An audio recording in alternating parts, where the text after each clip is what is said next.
The people of New York have elected Zohran Mamdani to be their Democratic candidate for mayor.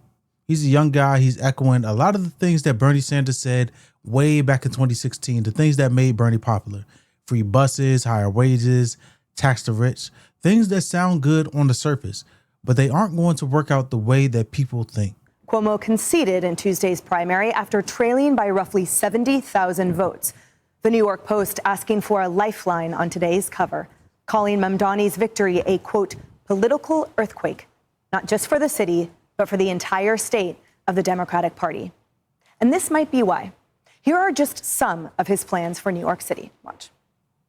And our police force should not be assisting ICE. Defund the NYPD and refund all of these different social services. I will create a network of city-owned grocery stores. It's like a public option for produce. I'll freeze the rent for millions of tenants, make buses fast and free, and deliver universal childcare. And before you ask, I'll pay for it by taxing the rich. The mayor will use their power to reject Donald Trump's fascism. Mamdani was endorsed by key progressives like Vermont Senator Bernie Sanders and Congresswoman Alexandria Ocasio-Cortez. Okay. AOC pushed for voters to choose his ultra-liberal policies. And now that her endorsement helped lock in his likely nomination, it may signal a path for AOC with voters in 2028. Political commentator. That's where we're going to go ahead and pause it. He sounds like Oprah back in the 2000s. Look under your bed. You got free bus passes. We're going to stop the rent increases. We're going to make government grocery stores. Just all these wacky ideas. Promises of a bunch of free stuff. And don't get me wrong, I love free stuff as long as it's useful and practical. But just throwing a statement out there when you can't actually make this stuff happen, we should know better than that. Like back in middle school, when the class president said that they were going to bring recess back. It's a popular idea. But what's popular isn't always practical. You can't cut out the landlord's legs and expect them to still invest in the New York City market and economy. They have to make a profit. There has to be balance where everybody wins. You get a safe and clean place to live, and I get some money. Speaking of money, let's talk about taxing the rich. Because this is a platform that the Democrats have ran on forever. They say they're going to tax the rich. They say they're going to fix all the problems. The issue, first and foremost, is basic personal finance principles. You can't fix money problems only by getting more money. You have to actually address the root of the issue, which in the case of personal finance and government spending is too much money is going out. I'm all for pouring into the collective pot and doing things that benefit us all. Schools, roads, libraries, like absolutely invest into sound infrastructure. The issue with the Democrats is they want to take the money out of everyone's pocket and waste it. The best way to empower people economically is keeping money in their pocket, not taking it and redirecting it into free buses and government grocery stores.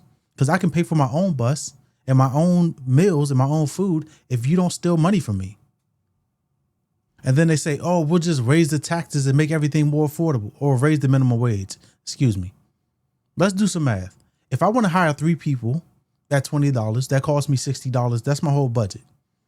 Now, if I only have $60 and you say, let's raise it to $30 per person per hour, then I can only hire 2 people. I have to fire that third person, right? And where are they going to go? People are always saying, oh, there's not enough jobs, but they aren't seeing the ripple effects of raising the wage. They're broke. They're trying to fix their problem. And I understand that. But the person who is elected, Zohran Mamdani, he should know better. When I was younger and Bernie was echoing these same sentiments, I was cheering for it too. But the logic is simple. I can't pay you more than it costs to run this business. Electricity costs, the product or service costs. And the worker, they're not seeing that. It's not their business, right? They don't really care how much profit that you get. They just want to get paid. They want to take care of their family. But I would hope that Zohran Mamdani knows and understands, because he's the one that's making these promises. He's the one that's telling you, oh, we're just going to tax the rich and raise your wages and everything is going to be fine. And because Zohran Mamdani is younger, he knows how to reach the people. That's something that the older generation, the older Democrats, they haven't quite figured that out yet. Just last year, Kamala Harris, she was advised to go on all of these different platforms, all these different podcasts, and get in front of people's face. So what we see now is Eric Adams. He's doing exactly that. He's trying to use the new generation of media to get in front of people the same way that Zohran Mamdani knows how to do. So we see Eric Adams. He went out on the Andrew Schultz show, Flagrant.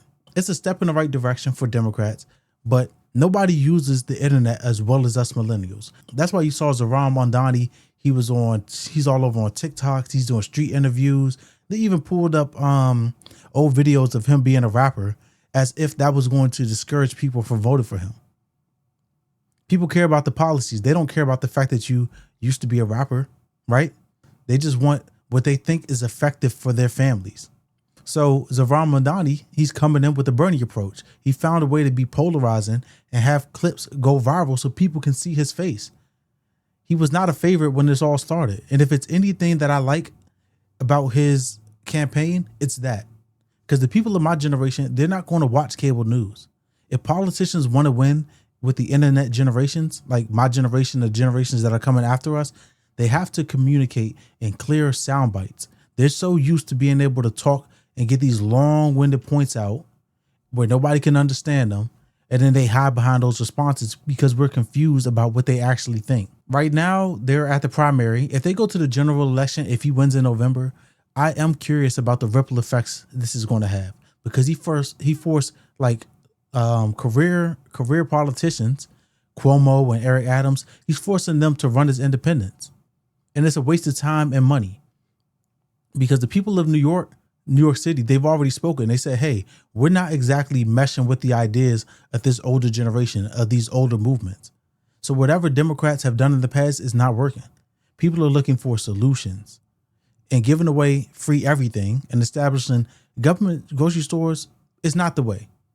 But it's certainly different from what they've been getting. Democrats got to learn, stop overtaxing people and fix your spending problems. You got to empower people by putting money actually back in their pockets. Then they can actually afford the grocery, the buses, the ridiculous rent over in New York City.